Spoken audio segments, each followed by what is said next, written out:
अस्सलाम वालेकुम। Live with Adil Shahzeb के साथ मैं हूं आपका मेजबान। फॉर्मेशन कमांडर्स की आज होने वाली कॉन्फ्रेंस के बाद एक अहम और मानी खेज प्रेस रिलीज सामने आई है, जिसके 3-4 पॉइंट्स आपके सामने रख देते हैं। सुनिए अहम पॉइंट्स। मुल्क के वसी तर मफाद में लाजिम है कि 9 मई के मनसूबा साजों, मुजरिमों, उसकी हौसला अफजाई करने वालों और सहूलतकारों को इंसाफ के कटहरे में लाया जाए, खड़ा किया जाए। Army chief general Syed Asim Munir की ज़ेर सदारत कॉन्फ्रेंस में core commanders, principal staff officers और फौज के तमाम फॉर्मेशन कमांडर्स ने शिरकत की। कानून की अमलदारी को कायम करने और 9 मई के मुजरिमान के खिलाफ फौरी और शफाफ अदालती और कानूनी कार्रवाई के बगैर मुल्क ऐसे साजिशी अनासिर के हाथों हमेशा यरगमाल रहेगा। ये भी प्रेस रिलीज में दर्ज है। साने 9 मई को 1 साल से ज्यादा का अरसा नाज़रीन गुजर चुका है, लेकिन अब तक जिम्मेदारान को सजा नहीं मिली। अस्करी क़यादत पुरज़म है कि साने में मुलव्विस अफराद और उसके मनसूबा साजों, सहूलतकारों को किसी सूरत नहीं छोड़ा जाएगा। बात की जाए मुलजमान को फौजी अदालतों से सजाओं की, तो गुज़श्ता माह अटॉर्नी जनरल की जानिब से सुप्रीम कोर्ट को बताया गया कि army chief general Asim Munir ने साने 9 मई में मुलव्विस 1 साल की सजा पाने वाले 20 अफराद की बाकी सजा माफ कर दी थी। इनमें रावलपिंडी, लाहौर, गुजरावाला, दीर और मर्दान के 20 अफराद को फौजी अदालतों से 1 साल की सजा सुनाई गई थी। रावलपिंडी में 8 अफराद को 1-1 साल की कैद बामुशक्कत सजा सुनाई गई थी। लाहौर में 3, गुजरावाला में 5 मुलजिमान को 1-1 साल कैद की सजा सुनाई गई थी। रिहा होने वालों में दीर के 3 और मर्दान का 1 मुजरिम भी शामिल है। रिपोर्ट के मुताबिक तमाम मुजरिमान को 6 और 7 अप्रैल को रिहा किया गया। किसी मुजरिम ने सजा मुकम्मल नहीं की थी। आर्मी चीफ ने ईद से पहले यह रियायत दी थी। दूसरी जानिब आज district and session court Islamabad ने बानी पीटीआई इमरान खान को साने 9 मई से मुतालिक थाना शहजाद टाउन के दोनों मुकदमात से बरी कर दिया। अदालत का अपने फैसले में यह भी कहना था कि प्रोसिक्यूशन की जानिब से नाकाफी शवाहिद पर बानी पीटीआई को बरी किया गया। इसके अलावा जो आज इजलास हुआ फोरम में यह भी डिस्कशन हुई कि प्रोपेगंडा करने वालों की पुष्पनाही गैर मुल्की स्पॉन्सर्ड प्रॉक्सियों के जरिए की जाती है ताकि बलूचिस्तान के नौजवानों को अमन और तरक्की से दूर रखा जाए। ISPR के मुताबिक कॉन्फ्रेंस के शुरका ने जोर दिया कि रियासती इदारों बिलखसूस अफवाज पाकिस्तान के खिलाफ जारी शुदा डिजिटल दहशत गर्दी के ये अल्फाज यूज़ किए गए। दोबारा प्रेस रिलीज की तरफ आते हैं। मजमूम सियासी मकासद के उसूल के लिए बैरूनी सहूलतकारों की मदद के साथ की जा रही है। इसका मकसद झूठ और प्रोपेगंडे के जरिए पाकिस्तानी कौम में मायूसी पैदा करना और कौमी इदारों बिलखसूस अफवाज पाकिस्तान और अवाम के दरमियान खलीज डालना है। इसी प्रेस रिलीज के मुताबिक कॉन्फ्रेंस के शुरका ने इस अज़म का इआदा किया कि पाकिस्तानी कौम झूठ और प्रोपेगंडे करने वालों के मजमून और मकरू अज़ाइम से पूरी तरह बाखबर है और इन नापाक कुव्वतों के मजमूम इरादों को मुकम्मल और यकीनी शिकस्त दी जाएगी। फोरम ने अफगानिस्तान की सरहद पार से मुसलसल खिलाफ वर्जियों और अफगान सरजमीन को इस्तेमाल करते हुए दहशत गर्दी की मनसूबाबंदी पर सख्त तहफ़्फ़ुज़ात का इज़हार किया और कहा कि पाकिस्तान के दुश्मन पाकिस्तान के अंदर सिक्योरिटी फोर्सेज और मासूम शहरियों को निशाना बनाने के लिए अफगानिस्तान की सरजमीन को इस्तेमाल कर रहे हैं। बानी पीटीआई के हवाले से एक और अहम खबर जो है कि उनका जो एक्स अकाउंट है, ट्विटर अकाउंट है, उनसे 26 मई को शेख मुजीबुर रहमान की एक ऐसी वीडियो सामने आई जो कि एक प्रोपेगंडा वीडियो थी। वो अपलोड करने के मामले की FIA साइबर क्राइम ने इंक्वायरी करवाने का फैसला किया है। FIA साइबर विंग इस हवाले से मुख्तलिफ खतूत पर इसका जायजा लेगा। बानी पीटीआई खुद इस वक्त अडियाला जेल में कैद हैं, जबकि उनका official x account propaganda video upload करने के लिए इस्तेमाल किया गया। ये FIA जो मैं आपके सामने रख रहा हूँ, इस मामले पर FIA की टीम बानी पीटीआई समेत बैरिस्टर गोहर, उमर अयूब और रऊफ हसन से बातचीत करेगी। FIA की टीम इस बात की तहकीकात करेगी कि किस तरह ये वीडियो अपलोड की गई। इस बात की भी इंक्वायरी की जाएगी कि ये इकदाम बानी पीटीआई ने खुद किया या उनकी इजाज़त से किया गया। ये भी देखा जाएगा कि यह प्रोपेगंडा वीडियो किसने बनाई और किसने चलाई। अगर अकाउंट होल्डर की जानिब से ऐसा किया गया तो उनके खिलाफ कानूनी चार्जोई की जाएगी। तहरीक इंसाफ के मौजूदा चेयरमैन बैरिस्टर गोहर ने शेख मुजीबुर रहमान के हवाले से इमरान खान की ट्वीट जो कि एक वीडियो थी, उसमें मौजूद वीडियो के जरिए फौज के खिलाफ आग भड़काने पर यह कहकर पानी डालने की कोशिश की कि इमरान खान ने इस ट्वीट में मौजूद वीडियो का मवाद नहीं देखा। अगर ये मवाद जो है अब भी मौजूद है तो इससे अभी तक हटाया क्यों नहीं गया? जब 9 मई का सान्य हुआ तो उसके बाद पीटीआई के कुछ रहनुमाओं को यह कहते सुना गया कि इमरान खान के करीब कुछ लोग उनके कान फौज के खिलाफ भरते रहते थे, जो इमरान खान और फौज के दरमियान लड़ाई का सबब बना और मामला 9 मई के तशद्दुद, फौजी तनसीबात और शुदा की यादगारों पर हमलों पर ख़त्म हुआ। अब जो कुछ हो रहा है इसको रुकना चाहिए। सोशल मीडिया के जरिए प्रोपेगेंडा और झूठ को बढ़ावा नहीं देना चाहिए। ये किसी और तरफ जा रहा है। साबिक वफाकी वजीर सेनेटर फैसल वाडा के मुताबिक अगर मामला इसी तरह चलते रहे तो तहरीक इंसाफ पर पाबंदी भी लग सकती है। किसी भी सियासी जमात पर पाबंदी नहीं लगनी चाहिए। जमहूरियत के अक़दार में ये चीज़ शामिल नहीं है, लेकिन पीटीआई को खुद अपने किरदार के बारे में भी सोचना होगा, खुसूसन ये ऐसी जो ट्वीट्स कर दी जाती हैं। क्या बानी पीटीआई को अडियाला जेल से एक्स हैंडल करने की सहूलत हासिल है? कुछ खबरें ऐसे आई जो कि मफरूज़े भी हो सकते हैं, तो उसकी बेसिस पे एक सवाल हम आज उठा रहे हैं, क्या उन्हें इंटरनेट और आईपैड तक रसाई हासिल है? साना 9 मई में मुलविस मुल्ज़िमान को अब तक सजाएं क्यों नहीं मिल पा रही? क्योंकि ये पहली दफ़ा नहीं है कि फॉर्मेशन कमांडर की प्रेस रिलीज में जिक्र हुआ 9 मई का। तकरीबन 3-4 दफ़ा पहले भी ये जिक्र हो चुका है कि 9 मई के मुल्ज़िमान को सजाएं मिलनी चाहिए, लेकिन कहाँ हैं? सामने लेके उनको आना चाहिए। जो भी मुल्ज़िमान हैं उन पर मुकदमा चलने भी चाहिए, उन्हें सजाएं भी मिलनी चाहिए, लेकिन 1 साल हो चुका है, ऐसा नहीं हो पाया। प्रोसिक्यूशन के पास क्या सबूत नहीं है या केस को दुरुस्त तरीके से पेश नहीं किया जा रहा? तमाम मामलात पर गुफ्तगू करने के लिए हमारे साथ मौजूद है वफाकी वज़ीर इत्तलात अताउल्लाह तारड़ साहब, जबकि प्रोग्राम के अगले हिस्से में हमें ज्वाइन करेंगे सीनियर तजज़ियाकार आमिर ज़िया और दिफाई तजज़ियाकार ब्रिगेडियर रिटायर्ड वकार हसन साहब। अता तारड़ साहब, thank you so much for joining us. जो फॉर्मेशन कमांडर्स की अहम कॉन्फ्रेंस हुई, उसके बाद प्रेस रिलीज जो सामने आई है, उसमें एक दफा फिर कैटेगोरिकली ये कहा गया कि 9 मई को 1 साल से जायद का अरसा जो गुजर गया, उसमें उनके जो मुल्ज़िमान हैं, जो प्लान करने वाले हैं, जो अमल उस पर करने वाले हैं, उनमें से किसी को नहीं छोड़ा जाएगा। लेकिन क्या वजह है कि 1 साल गुजर चुका है लेकिन हमें ये नज़र नहीं आ रहा कि कोई नए मुकदमात बने हों, कोई सजाएं हुई हों, कोई मजीद उसमें गिरफ्तारियां हुई हों? मतलब अगर चौथी दफ़ा ये कैटेगोरिकली कह दिया गया, और उसकी वजह क्या हो सकती है? क्या प्रोसिक्यूशन कमज़ोर है? क्या मुकदमे नहीं चल रहे? क्या गवाह ठीक नहीं है या सबूत नहीं है? अता तारड़ साहब, बहुत शुक्रिया अजहर साहब। देखिए, दुनिया भर में इंसाफ के असूल होते हैं और आपको पता है कि जो कैपिटल हिल पे अटैक हुआ ट्रंप सपोर्टर्स की तरफ से, वो 2 माह के अंदर अंदर सबको जो है वो सजाएं हुई, और स्पीकर की कुर्सी पे जो पैर रख के शख्स बैठा था उसको 14 साल जो है वो कैद की सजा हुई। आप लंदन राइट्स को देख लें, उन्होंने विद इन वीक्स जो है वो ट्रायल्स कंप्लीट करके तो जो मुल्ज़िमान हैं, जो जिन पे साबित हुआ जुर्म, उनको सजा दी। तो मैं ये समझता हूँ कि देखिए, प्रोसिक्यूशन भी ठीक है, मुल्ज़िमान की तरफ से ताख़ीरी हरबे अपनाए जाते हैं, और कुछ जो जुडिशरी है, देखिए सुप्रीम कोर्ट ने इसका नोटिस लिया था और सुप्रीम कोर्ट ने कुछ देर के लिए ट्रायल्स रोके भी थे, उसके बाद वो स्टे हट भी गया, मगर उसके बावजूद अभी तक जो है वो मंतकी अंजाम तक नहीं पहुंच सके। साल से ऊपर हो गया है। हमारे यहाँ एक रिवाज बन गया है कि डेफेमेशन का सूट हो, सिविल सूट हो, क्रिमिनल प्रोसीडिंग्स हो, उसको लिंगर ऑन किया जाता है और कई साल जो है वो प्रोसीडिंग्स चलाई जाती हैं। तो मैं ये समझता हूँ कि इनको जल्द अज जल्द मंतकी अंजाम तक पहुँचाना चाहिए, और जो भी जजेस इसको डील कर रहे हैं, इंसाफ के तकाजों को मरूज़े खातिर रखते हुए कोई फैसला करें, किसी तरफ इस मामले को लगाएं, वरना तो फिर ये जो इतना बड़ा सानेहा, मुल्क दुश्मनी, शुहदा की यादगारों को जो मस्मार किया गया, लोगों की फीलिंग जो है वो जज्बात मजरूह हुए, तो अगर इसका फैसला नहीं किया जाएगा तो फिर इस मुल्क में जिसका जो दिल करेगा वो उठ के आग लगा देगा। ठीक। अच्छा तारड़ साहब, दूसरा जो इमरान खान साहब की एक ट्वीट थी 2 दिन पहले, काफी कंट्रोवर्शियल ट्वीट थी, ऑल्दो पीटीआई तो ये कह रही है कि ये उन्होंने नहीं की, उनको कंटेंट का नहीं था पता, लेकिन वो ट्वीट उनकी जाती अकाउंट से हुई है वीडियो, और अभी तक उधर ही मौजूद है, वो डिलीट भी नहीं की गई। तो एक तो ये बताइएगा, क्या साइबर क्राइम विंग जो है इसकी कोई तहकीकात कर रहा है, और साथ में कुछ ये मफरूजा भी हो सकता है, आप उसकी कंफर्मेशन कर सकते हैं कि इमरान खान के ट्विटर अकाउंट को शायद बंद किया जा रहा है, गवर्नमेंट ने लिख दिया है एक्स को कि जी ये इस तरह रियासत के खिलाफ ये चीजें हो रही हैं, इज दिस ट्रू? देखिए, एक तो एफआईए ने एक इंक्वायरी शुरू की है जो कि उसको करनी चाहिए थी।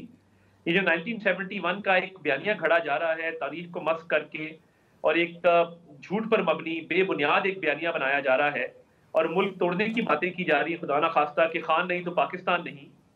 तो मैं ये समझता हूं कि देखिए, गौहर साहब जो चेयरमैन पीटीआई हैं, वो कहते हैं कि बानी चेयरमैन पीटीआई के अकाउंट से होने वाली ट्वीट का बानी चेयरमैन पीटीआई से कोई ताल्लुक नहीं है। अब ये एक अजीब सी मुतजाद स्टेटमेंट है कि बानी चेयरमैन के अकाउंट से होने वाली ट्वीट का बानी चेयरमैन से कोई ताल्लुक नहीं। तो फिर ये कौन है जो ये कर रहा है ट्वीट?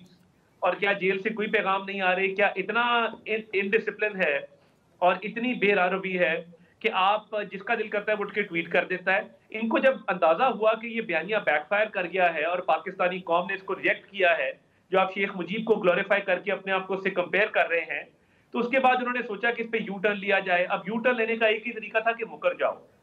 तो मैं समझता हूँ कि ये मुकर गए उस चीज से, और बड़ी ज्यादती है जो बयानिया खड़ा जा रहा है। एक आर्टिकल आया है, बगैर तस्दीक के आर्टिकल छाप दिया गया। भाई अगला जेल में है, आर्टिकल कैसे छप गया और किसने उसकी तस्दीक की कि ये वाकई उनके अल्फाज हैं?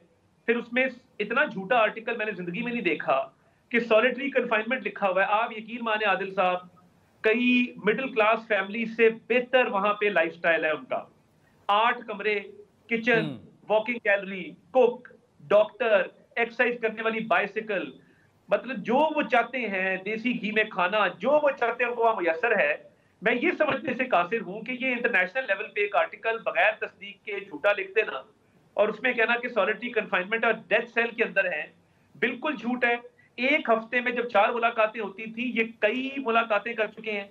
250-300 तो इनकी मुलाकात। वैसे तार साहब, उसको Mehdi is a very competent journalist, उनकी ट्वीट को कोट करके आप बेशक ये कह सकते हैं कि ऐसी कोई बात नहीं है, लेकिन इसमें ये जो जितनी चीजें आप गिनवा रहे हैं जेल में, ये भी तो पॉसिबिलिटी हो सकती है कि कहीं उनको इंटरनेट तक वहां रसाई हो, या उनके पास कोई फोन हो या डिवाइस भी हो, या हो सकता है आईपैड भी हो और वहां से वो खुद चीजें। Is this a possibility? क्या इस पर कोई काम हो रहा है कि उसको देखा जाए कि कहीं ऐसा तो नहीं?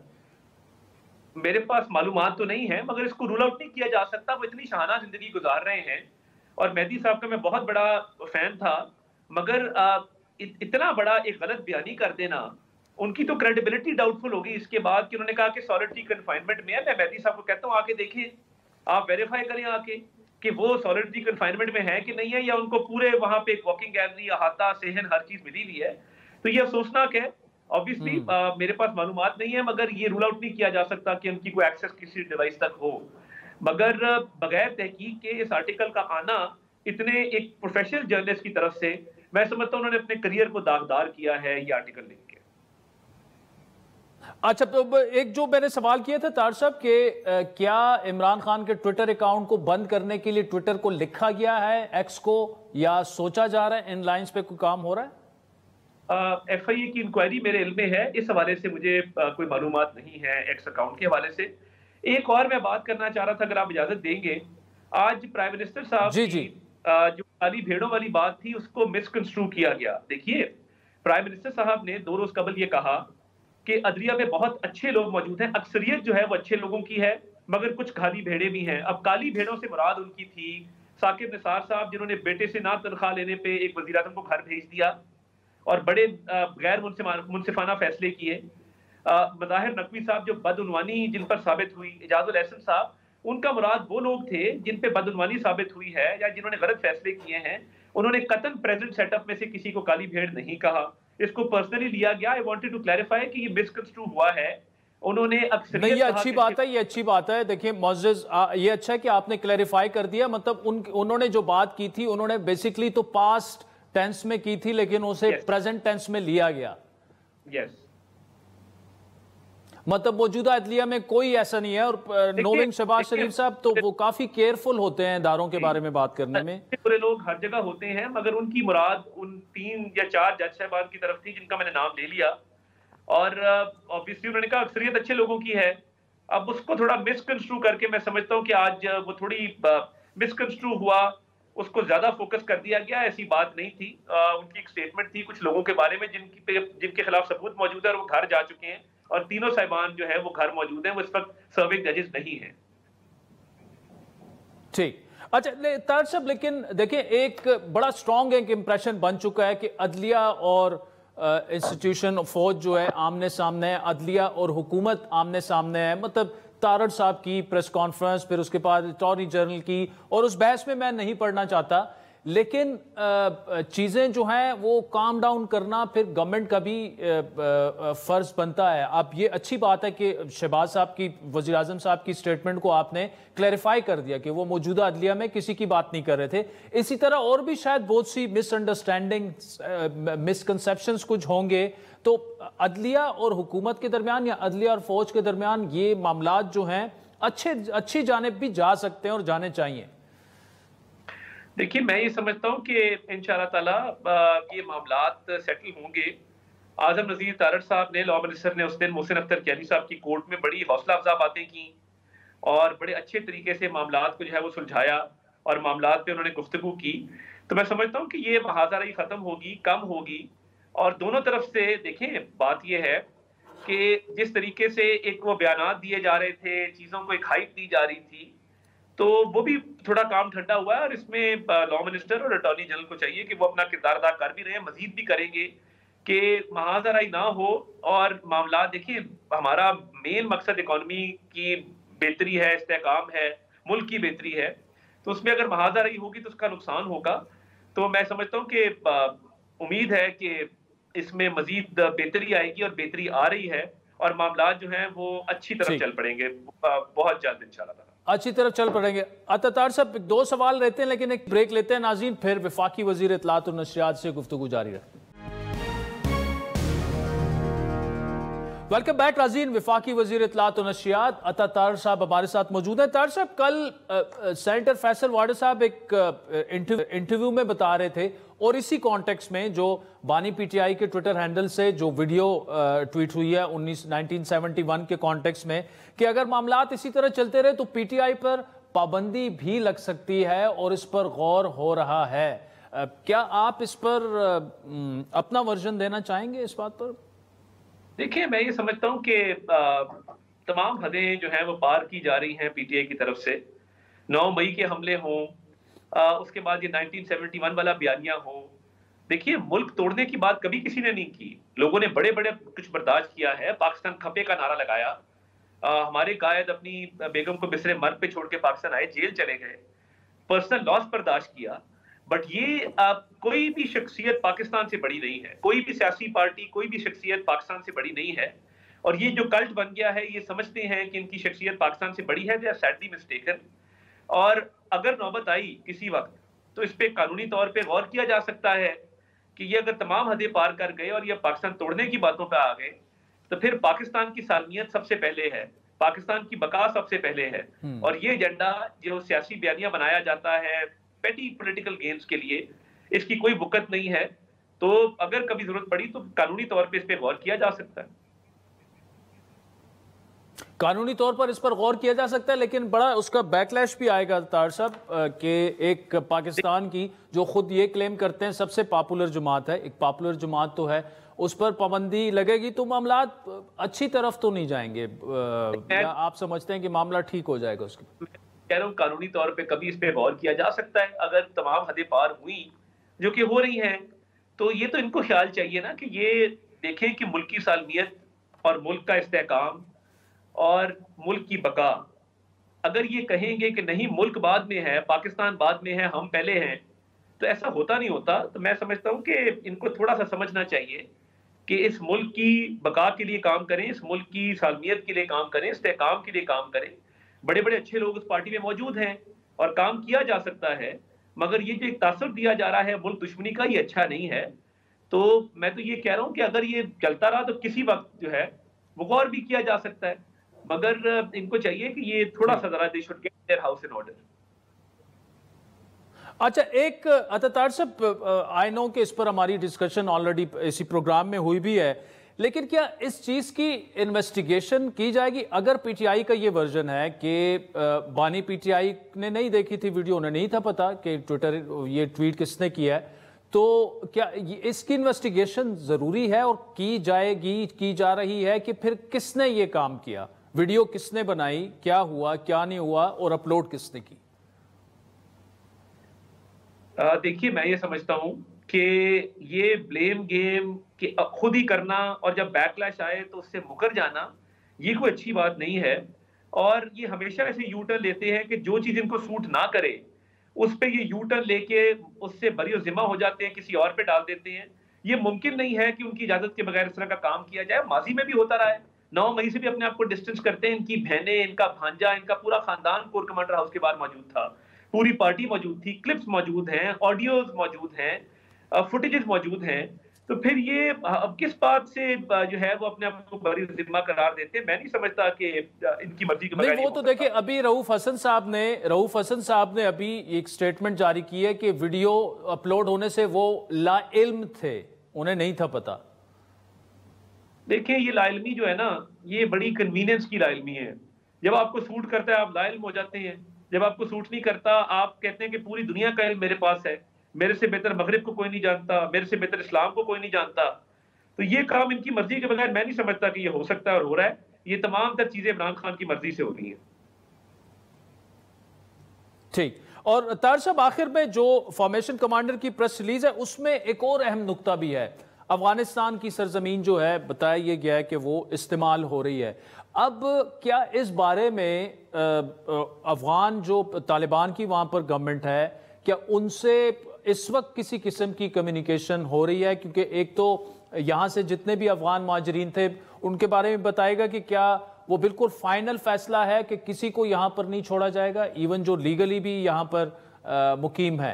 तो ये किस फुल स्टॉप तो लगाना पड़ेगा अगर ये शिद्दत पसंदी और दहशत गर्दी का ये जो एक वहां से जो कुछ हो रहा है वो बंद ना किया गया। तो देखिए, मैं ये समझता हूँ कि हम अच्छे ताल्लुकात चाहते हैं तमाम नेबर्स के साथ, मगर अगर कोई सरजमीन इस्तेमाल होगी पाकिस्तान के खिलाफ तो ऑब्वियसली उस पर रद्द-ए-अमल आएगा और आता भी रहा है, आपने देखा। तो बिल्कुल ये बात वाज़ेह है कि हम पीसफुल कोएग्जिस्टेंस चाहते हैं, मगर कोई सरजमीन हमारे खिलाफ इस्तेमाल हो, ये ऑब्वियसली काबिल कबूल नहीं है। ठीक। अच्छा तार साहब, जो नवाज शरीफ साहब जो हैं वो एक दफ़ा फिर 6-7 साल बाद जो हैं वो सदर बन चुके हैं मुस्लिम लीग नून के। क्या वो अब बिल्कुल प्रोएक्टिव, जिस तरह एक पार्टी का प्रेसिडेंट होता है वो एक रोल अदा करते हमें नजर आएंगे, या बैक सीट पर रहकर जो है अभी तक देखें वो I know for the fact कि जो 2024 के नताइज हैं उससे वो कुछ ज़्यादा मुतमईन और खुश नहीं है, लेकिन इतने खुल के उस पर नहीं बोले। तो क्या ये इन मामलात पर अब वो खुलकर बोलना शुरू करेंगे और अपनी पार्टी को जो है वो आगे की तरफ लेके जाएंगे, या बैक सीट पर ही रहेंगे? नहीं, देखिए, वो फाल तरीके से फाल सदर के तौर पे पार्टी को चलाएंगे, पार्टी की तंजीमें नौ करेंगे, खाली पोजीशंस को फिल करेंगे, पार्टी के स्ट्रक्चर्स खड़े करेंगे, पार्टी को एक मुनज़्ज़म जमात बनाकर अगले इलेक्शन के लिए तैयारी करवाएंगे। पॉलिसी मेकिंग में भी उनका बड़ा किरदार है, वो हमारी रहनुमाई फरमाते हैं, फेडरल गवर्नमेंट की भी, प्रोविंशियल गवर्नमेंट की भी। तो मैं समझता हूँ कि वो एक फाल सदर होंगे, एक एक्टिव सदर होंगे और एक जमात को मुनज़्ज़म तौर पे फाल जमात के तौर पे आगे लेकर चलेंगे। ठीक। और जो उन्होंने ये बात की जब कुर्बानियों का वो जिक्र कर रहे थे, तो देखिए शाहिद खकान अब्बासी का उन्होंने नाम लिया, मिफ्ता इस्माइल को उन्होंने नाम लिया, और इसके बावजूद इसके कि पिछले साल 1.5 सालों से ये दोनों जो हैं अपनी पार्टी पॉलिसी के बिल्कुल मतलब अदरवाइज वो बात कर रहे हैं, तनकीद का निशाना भी बना रहे हैं, यहाँ तक कि उनकी नई पार्टी लॉन्च करने की भी बातें हो रही हैं, और शायद कुछ लोग तो कह रहे हैं कि तैयारी उन्होंने पकड़ ली है, मुकम्मल हो चुकी हैं। लेकिन उसके बावजूद नवाज शरीफ साहब का उनकी कुर्बानियों का खुलकर जिक्र करना, क्या ये रिफ्लेक्ट करता है कि नवाज शरीफ साहब जो हैं वो चाहते हैं कि ये दोनों मुस्लिम लीग नून में वापस आएँ, वहीं पर रहें, और उनसे राब्ता भी किया जाएगा? खुद नवाज शरीफ साहब अगर उनसे राब्ता कर लें तो शायद मामलात अच्छी तरफ। देखिए, नवाज शरीफ साहब एक वफादार शख्स हैं, कभी किसी को उन्होंने पार्टी से निकाला नहीं है। लोग खुद छोड़ के जाते हैं, कोई बेवफाई करता है वो खुद करता है, और नवाज शरीफ साहब फिर भी आखिरी हद तक निभाने वाले शख्स हैं। वो ऐसे लीडर हैं जो फैमिली की तरह पार्टी को रखते हैं, प्यार मोहब्बत देते हैं, शफकत करते हैं। और देखिए, सब कुछ होने के बावजूद उन्होंने बड़ी उनसियत से नाम लिया दोनों हजरात का। तो ये तो बात वाज़ेह है कि नवाज शरीफ साहब की वफादारी का कोई मैच नहीं है, और अभी भी वो हमेशा अपने दरवाजे खुले रखते हैं। जब तक कोई खुद ना छोड़ जाए, वो लोगों के साथ निभाने में उनका कोई सानी नहीं है। ठीक।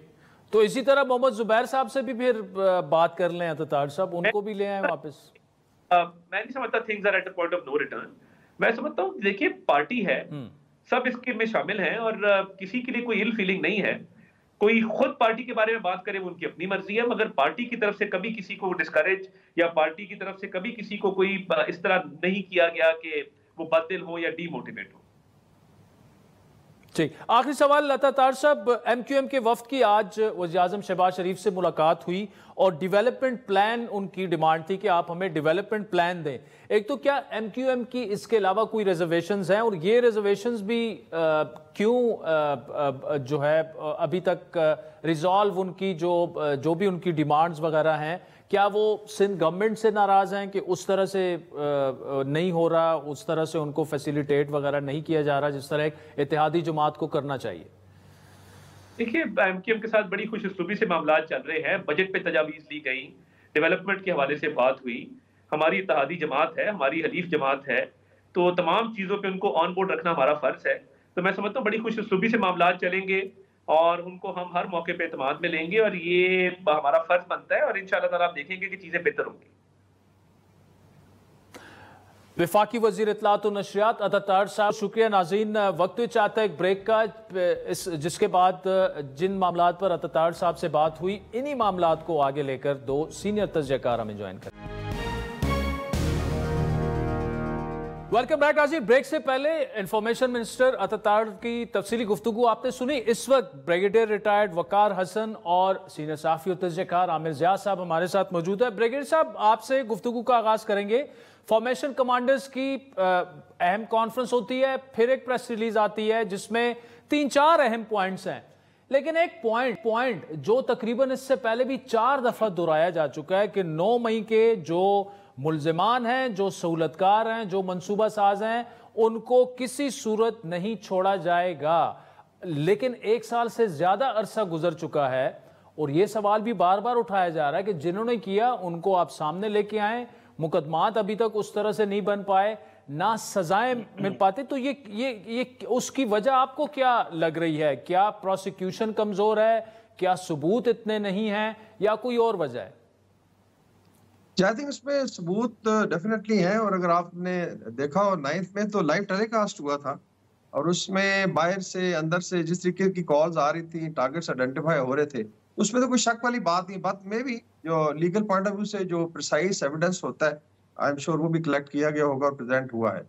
बात वही है कि जब आप जस्टिस को डिले करते हैं तो फिर अभी आपने देखा कि आजाद जम्मू कश्मीर में भी इसी तरह की शुरूश हुई, इसी तरह के नारे लगे, एक may be they had grievances, लेकिन चीजें जो है वो फिर बहुत ज्यादा क्योस की तरफ चली जाती हैं। तो लॉ का मकसद यही होता है। और 9th मई को अगर लोग ट्रिविलाइज करते हैं, हालांकि इसकी तैयारी 1 साल पहले थी, इस पे मैंने पेपर भी लिखा राइज ऑफ हेट के नाम से, कि किस तरीके से 1 साल पूरी जहनसाजी की गई थी। और पहले क्लेम किया गया जी हम सीनियर लीडरशिप के अगेंस्ट हैं, फिर रैंक एंड फाइल पे है, और अभी भी आप कैंपेन देखें तो रैंक एंड फाइल पे आ गई है। अभी 71 का मैं एक छोटा सी मिसाल दूंगा, then we move on the discussion. मैं आज एक पिक्चर देख रहा था राशिद मिनाज शहीद की, जो 71 वॉर के पहले निशाने हैदर है, और उसी जहाज में एक मतीउर रहमान था, स्क्वाड्रन लीडर बांग्लादेश का, और वो ले जाना चाहता था। तो अगर खान साहब हिस्ट्री की जो टर्निंग इट अपसाइड डाउन, अगर मुजीबुर रहमान उनका हीरो बनता है तो फिर तो हमारे सारे हीरोज विलन बन जाएंगे। So just look at how it starts affecting. क्या फिर शबीर जो है, अगर हम शहीद को फिर आप जो है जो उनका कादर लंगड़ा था, जो मुक्ति पाने का कमांडर से कंपेयर करेंगे, इनमें से हीरो और विलन कौन था? तो I think this is very very dangerous precedence जो वो सेट कर रहे हैं। फौज जो है वो फॉलो करती है चेन ऑफ कमांड, अपनी स्टेट बचाना चाहती थी, और मुजीबुर रहमान तो 56 से ही अलहदा हो गए थे। तो जो है, मैं खुद 1 साल इंसिडेंटली रहा हूँ, मैंने कोर्स किया वहाँ पे बांग्लादेश पे, so I had very good friends. लेकिन जहाँ हिस्ट्री की बात आती है तो तमाम को हमें प्रिजर्व करते हैं, इस तरीके से आप ट्रिविलाइज नहीं करते कि आप उसको अपसाइड डाउन करके फिर पूरी फोर्स पे आप सॉल्व करते। तो 9th में उसकी एक मैनिफेस्टेशन थी कि आपने जो इंफॉर्मेशन थी या सोशल मीडिया को वेपनाइज किया बाकायदा, और इस शायद उम्मीद पे कि कोई रिवोल्ट आ जाएगा, उसमें फौज की चेन ऑफ कमांड पे अटैक किया गया। तो ये मेरे ख्याल में बड़ा अनफॉर्चुनेट है कि उसके बाद उसको ट्रिविलाइज करके आप वकील कर लेते हैं, लंबी लंबी डेट्स लेते हैं और केसों में फंसा के उसका फिर डाइल्यूट हो जाता है इम्पैक्ट जो है। और खुदा ना खासा कल कोई भी पार्टी उठती है। अच्छा ब्रिगेडियर साहब, आपके पास दोबारा आऊंगा, इसी मैं आमिर ज़िया साहब के पास। आमिर साहब, वही क्वेश्चन लेके आ रहा हूं जो ब्रिगेडियर साहब ने 9 मई की बात की, फिर जो दो दिन पहले इमरान खान साहब के ट्विटर अकाउंट से एक वीडियो ट्वीट होती है विच वॉज वेरी अनफॉर्चुनेट। उस पर ऑल दो पीटीआई का भी वो आ गया कि जी उनको इसका पता नहीं था, उनको था या नहीं था, लेकिन वो वीडियो आज भी अभी भी मौजूद है। फिर आज जो प्रेस रिलीज में एक डिजिटल टेररिज्म की इस्तिलाह इस्तेमाल की गई है, मेरे ख्याल में इस पूरे कॉन्टेक्स्ट में ही इस्तेमाल की गई है। ये सब कुछ जो है ये पीटीआई के लिए, क्या आप समझते हैं कि अपने लिए पीटीआई जो है मामलात को मजीद सख्त बना रही है? थोड़ा सा एटलीस्ट सोच बूझ कर ये चीजें करनी चाहिए। अब मेरा ख्याल है बहुत हो गया है, अब इस मामले को जो है बैठकर हल करना चाहिए। आदिल साहब, आपने दुरुस्त फरमाया कि मैं समझता हूँ कि ये एक लूज बॉल थी और गैर जरूरी किस्म की ट्वीट थी। वजह क्या है, देखिए जब भी तारीख के अहम वाकयात होते हैं और अलमिया होता है या कोई और मतलब कामयाबी भी हो, उसको आप जो है इतने सतही अंदाज पे समाजी मीडिया पे डिस्कस नहीं कर सकते। समाजी मीडिया का मैदान बहुत तंग है और ये जो उन्होंने लफ्ज इस्तेमाल किया हमारे दोस्त ने कि ट्रिविलाइज किया है, देखिए एक शख्स जो होता है किसी एक तारीखी वाक़े का जिम्मेदार नहीं होता। हो सकता है वो कैटलिस्ट का किरदार तो अदा कर सकता है, अच्छा या बुरा, लेकिन ये जो अलमिया हुआ था मशरक़ी पाकिस्तान का, ये तो मैं समझता हूँ कि इज्तिमाई नाकामी थी मगरबी पाकिस्तान की क़यादत की और मशरक़ी पाकिस्तान की उस वक्त की क़यादत की कि वो साथ रहने के लिए कोई फॉर्मूला वज़ा ना कर सके, और उसके नतीजे में जो एक लोगों में एहसास महरूमी बढ़ा और उसको हमारे दुश्मन ममालिक ने, भारत ने एक्सप्लॉइट किया, वो एक अब तारीख का हिस्सा है। तो उसका अगर आप बहुत ही सतही अंदाज में कहेंगे कि जी फलां शख्स जो था इसका जिम्मेदार है और फलां इसका हीरो है, तो मेरे ख्याल में ये दोनों बयान जो है मतलब है ये सेल करने वाले नहीं है। और ये चीज़ जो है मतलब जो लोग तारीख का शऊर रखते हैं वो समझते हैं कि एक बहुत पेचीदा अमल होता है, किसी मुल्क का साथ चलना, अलग होना, टूटना एक पेचीदा अमल के जरिए गुजरे थे। इसमें बैनुल-अक़वामी हाथ भी था, हमारी अपनी गलतियां भी थी, उसमें हमारे क़यादत की कोताबीनी भी थी और उसमें मतलब मुजीबुर रहमान का भी किरदार था। तो ये सब एक मलगूबा बना था जिसने उस अलमिये को जन्म दिया था। मुझे नहीं पता क्या सोच के इमरान खान साहब ने ये ट्वीट किया, ये जो पोस्ट की थी, क्यों की थी, और उसके नतीजे में आपने बिल्कुल दुरुस्त कहा आदिल साहब कि ये वो वक्त है कि आप सियासत की जो हिद्दत है उसमें कमी की कोशिश करें, बजाय इसके कि देखें ना जो इसकी जारहाना पॉलिसी थी पीटीआई की, उसके नतीजे में उसकी मुश्किलात में इजाफा हुआ है, कोई उसमें कमी तो वाकई नहीं हुई। तो फिर उनको जरूरत है कि उस स्ट्रेटजी पर, हिकमत अमली पर नजर सानी करें। अब रह गई मई 9 की बात। मई 9 आपने अपने इब्तिदाई कलमात में बड़ा मतलब अहम नुक्ता उठाया कि भाई साल भर से ऊपर हो गया, क्या वजह है? और हम ये सब सवाल करते हैं कि इसमें हुकूमत की नालायकी है, प्रोसिक्यूशन कमजोर है, गवाह इनको चुस्त नहीं मिल रहे, क्या वजह है कि आप जो है देखिए ना, फौज ने जो है अपने रिजॉल्व का इजहार कर दिया, एक मरतबा नहीं बार बार किया कि वो 9 मई के वाकयात को भूलने के लिए, माफ करने के लिए तैयार नहीं है। ठीक है ना, अब यहाँ से जाहिर है कि हम जैसे लोग कहते हैं कि पूरी पीटीआई मुलविस नहीं है इसमें, उसमें कुछ होंगे, उनके सरफिरे होंगे, कोई मुहिम जो लोग होंगे, उनका एहतसाब करें, क्योंकि है तो बाहर Kaif main stream political party. तो जो लोग मुलविस नहीं है वो अपनी सियासत करें कानून और आइन के दायरे में रहते हुए, जिन्होंने कानून शिकनी की है उनको जो है उनका एहतसाब किया जाए। मैं एक और आखिरी नुक्ता अगर आप इजाजत दें, ये जो मुजीबुर रहमान का एक दर्द उठता है हमारे यहाँ, वो इमरान खान पहले सियासतदान नहीं है, वक्तन व वक्तन हमारे हर सियासतदान को, मुझे भी मैं देख रहा था नवाज शरीफ साहब का 2018 का इंटरव्यू, उन्होंने उनका कहना था कि जी मुजीब को क्योंकि दीवार से लगा दिया गया तो उसने इस किस्म के वो किया, वरना वो तो बड़े मुहिब्बे वतन था।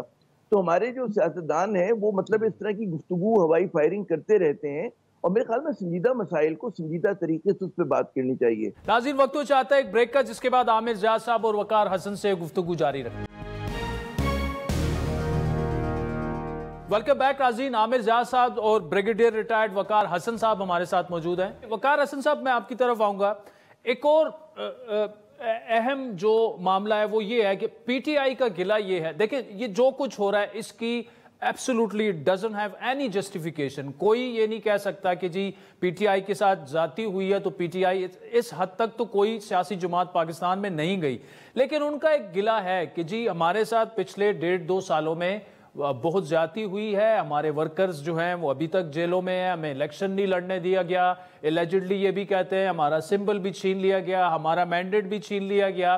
तो कम से कम अगर ये कोई गिले शिकवे थोड़े बहुत हल हो जाते हैं और मुज़ाकरात शुरू हो जाते हैं, ये मामला जो है कम से कम, देखिए रियासत आखिरकार माँ का किरदार तो रियासत का होता है ना, क्या उस तरफ आप चीजें जाती देख रहे हैं मुस्तकबिल करीब में? आई थिंक इसमें जब भी एफर्ट होती है इस पे पॉलिटिकल लीडरशिप ने भी आई थिंक सिग्नलिंग की है उसके बाद पीटीआई का भी स्टांस जो है ना, इसने बड़ा आई वुड से स्विंग किया है बिटवीन टू एक्सट्रीम्स। पहले इनका था जी कि हम बिल्कुल बात ही नहीं करेंगे, then they started talking to some of the parties. अभी शायद कुछ सिग्नलिंग हुई है कि वो they are ready to talk to political parties also, लेकिन इसमें आई थिंक सीरियसनेस की जरूरत है। अच्छा, अभी जो हम बात कर रहे थे सोशल मीडिया के time, we just think it कि ये इनफॉर्मल मीडिया इसकी इंपॉर्टेंस नहीं है। आई एम श्योर हमने खुद इस पे एनालिसिस किया था 2017 में, एक रिसर्च हुई थी बल्कि 18 में, और उसमें जो आपका यूथ है which is from 16 years to 55 अगर पाकिस्तान का, और बड़े शहरों का सर्वे था, उसमें 93% already on social media as primary source of information and interaction. TV was आपका जो है 7% था, और 1-2% अखबारात थे, और अभी शायद से ज्यादा हो चुका है। इट मींस कि social media is the media, और इसको एक तो आपने जिम्मेदारी के साथ उस पर आई थिंक उसको चलाना भी है, उसका एडवांटेज भी लेना है और अपना पैगाम। लेकिन अगर आप इसको बेसिकली जो है बाबरशॉप गॉसिप के तौर पे इस्तेमाल करते, बड़े बड़े जो इश्यूज हैं उन पे इस तरीके से आई थिंक इम्पिच करते हैं, तो फिर it can turn into, that's why जो वर्ड है डिजिटल टेररिज्म का ऐसे नहीं इस्तेमाल किया गया कि बेसिकली जब आप इतना पॉइजन करते हैं यूथ का माइंड, तो इट कैन गो एनीवेयर। और चीजें देखी गई हैं, ट्रम्प का आप देख लें, अभी वो फेसिंग द ट्रायल आल्सो, कितना इंसाइट किया कि लोगों ने जाके कैपिटल हिल पे असॉल्ट कर दिया, तो ये इट्स बिकम अ वेपन। तो I think political parties should also realise. बाकी आई एग्री कि जो है अल्टीमेटली आपने मुज़ाकरात भी करने हैं नेगोशिएट करके, और ऐसी कोई चीजें नहीं है जिसको ओवरकम नहीं किया जाता। मैं तो कहता हूँ कि अभी केपी में उनकी गवर्नमेंट है, they should deliver it, they should compete with Punjab. बाकी सूबों से सिंध वाले करें, देन साल बाद दिखाएं या 2 साल बाद अवाम को क्या रिलीफ दिया, बजाय इसके कि आप बिकरिंग करते हैं डेली बैठ के टॉक शोज में भी। And by and large youth तो भी माइग्रेट कर गया, they don't want, honestly they don't want mainstream TV को, देखता ही कोई नहीं है, अपनी अपनी मर्जी से वो देख रहे हैं। सो एक बिविल्डरमेंट भी है, होपलेसनेस है, तो उसके लिए I think there is a need कि आप पॉजिटिविटी की तरफ जाएं, और पॉलिटिकल पार्टी भी, parliament can also I think help, तो उस तरफ जाना चाहिए अगर पाकिस्तान को आपने आगे लेके। पार्लियामेंट का भी रोल हो सकता है, ठीक है ठीक है। आमिर ज़ा साहब, एक सवाल मेरे जहन में बार बार जो चुभता है वो ये है कि पीटीआई का दावा तो ये है कि जी ये सिविलियन बालादस्ती की जदोजहद है, लेकिन वो मुज़ाकरात भी करना चाहते हैं तो आर्मी चीफ और डीजीआई से करना चाहते हैं, मतलब खुद ही अपने आप की वो नफी कर रहे हैं। देखिए, सियासी जमात जो है वो आखिर में बैठती मामलात हल ही डायलॉग और मुज़ाकरात के जरिए होते हैं। आप तो बाकी आपके अलावा जो सियासी जमातें हैं पीटीआई के अलावा, उनका अगर आप वजूद ही ना बर्दाश्त करें, उनको माने ही नहीं, और ये कहें कि जी हमने बैठना ही फौज के साथ है, तो आपकी जो 1.5-2 साल की जितनी भी सियासत आपने की है, ये तो आप बिल्कुल ही उसकी नफी कर रहे हैं। देखिए, पीटीआई की सियासत में तसलसल है। तो तसलसल ये है कि वो 2 बड़ी सियासी जमातों को रद्द करती है, पाकिस्तान पीपल्स पार्टी को और नून लीग को, और उसको इल्जाम लगाती कि चीज बदउनवान है। अच्छा, ये जो तीसरी कुव्वत का जो बात है, वो बहुत सारे पाकिस्तानियों की ख्वाहिश रही है कि जो इस मौरूसी सियासत से बेजार हैं और उन्हें देखा है कि इन जमातों ने बरसा बरस हुकूमत की और डिलीवर नहीं किया, तो इस मुल्क में तीसरी कुव्वत की जगह तो है। अच्छा, फिर आप ये समझें कि जब पीटीआई ये कहती है फौज से मुज़ाकरात करेंगे, तो गलत दरवाजा नहीं खटखटा रहे, दरवाजा सही खटखटा रहे हैं, इसलिए कि इस पूरा जो पीटीआई मुश्किल में आई है उसका बेनिफिशियरी कौन है? उसका बेनिफिशियरी जो है वो नून लीग है और पाकिस्तान पीपल्स पार्टी है। तो वो क्यों चाहेंगे कि वो पीटीआई को रास्ता दें? और जब इन्होंने अपने लिए रास्ता बनाया था, नून लीग ने और पीपल्स पार्टी ने, उन्होंने भी फौज से बरह रास्त बातचीत करके ही बनाया था, ऐसे ही तो नहीं हो गया था, खुद ब खुद तो चीजें नहीं हो गई थी। तो स्ट्रेटेजी सही है उनकी, लेकिन इस वक्त जो है उनकी बात सुनने के लिए, क्योंकि जिस तरह से इन्होंने ब्रिंकमैनशिप की है, फौज की क़यादत तैयार नहीं है। लेकिन जैसे कि अभी हमारे दोस्त बिल्कुल सही कह रहे थे कि इस वक्त जरूरत इस बात की है कि तलखियों को कम किया जाए, इस सियासी हिद्दत में कमी लाई जाए, और कहीं ना कहीं रिजॉल्व करे। उसमें हमारी एस्टेब्लिशमेंट ही कलीदी किरदार अदा कर सकती है, और किसी के पास इस ताले की कुंजी नहीं है। मैं आपको बता रहा हूँ, एस्टेब्लिशमेंट पहलकारी करे, किस तरह से भी करे, अपनी शराइत के ऊपर करे, एक नया वो रूल ऑफ द गेम्स बनाकर करे कि जी इस फ्रेम में आप सियासत करेंगे, आप जो है मुल्क लूटने की आज़ादी नहीं होगी, मुल्क दुश्मनी की आज़ादी नहीं होगी, मुझीब को तो आप अपनी शराइत रखें, लेकिन उसमें फिर ये होना चाहिए, क्योंकि देखिए अवामी जो नुक्ता नज़र है, जो बहुत ज़्यादा आप समझते हैं कि इमरान को एक हिस्से में मकबूलियत मिली हुई है, उसकी वजह सिर्फ इमरान का बयानिया नहीं है, बल्कि वो रद्द-ए-अमल है नून लीग और पीपल्स पार्टी का, जिसका मलबा जो है वो फ़ौज पाकिस्तान पे भी किसी न किसी तरह से गिर रहा है। तो मेरे ख्याल में सोचने का वक्त है। आमिर ज़िया साहब, ब्रिगेडियर रिटायर्ड वकार हसन साहब, thank you so much for joining us. नाज़रीन, आज के प्रोग्राम पर फीडबैक जरूर दीजिएगा। हमारा ट्विटर हैंडल है @आदिल शाहज़ेब। इजाजत दीजिए, खुदा हाफिज़।